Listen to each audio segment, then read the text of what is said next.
बघा इथे लिहिलेलं आहे slope of line using ratio in trigonometry. Line L intersects x axis in point T. 5.23 घ्यायचं आहे आपल्याला. ओके, ठीक आहे. आपल्याला काय त्यांनी सांगितलेलं आहे, line L intersects x axis at point T.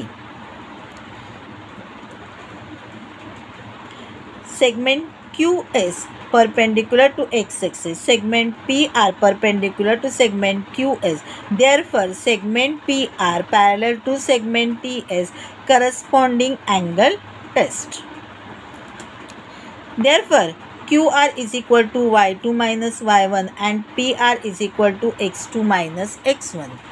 मग काय झालं, QR upon PR y2 minus y1 upon x2 minus x1 हे आपलं झालं first equation. Line TQ makes an angle theta with the x axis. Therefore QR upon PR is equal to tan theta हे आपलं झालं second equation.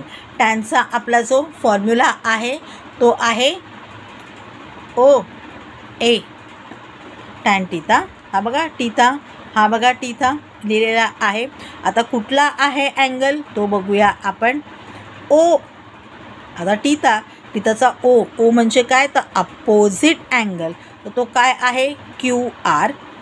आणि ए म्हणजे आहे ॲडजसंट angle, तो आहे PR. आला QR अपॉन PR म्हणजे हा काय आहे tan theta.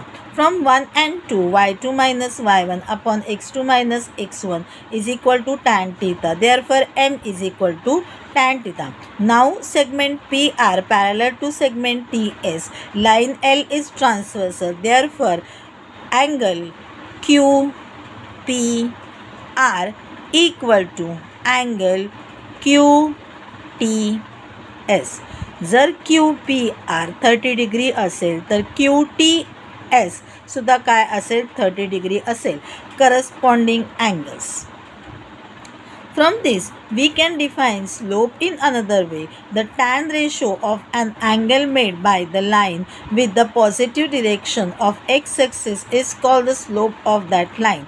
When any two lines have some slope, these lines makes equal angles with the positive direction of x-axis. Therefore, these two lines are parallel.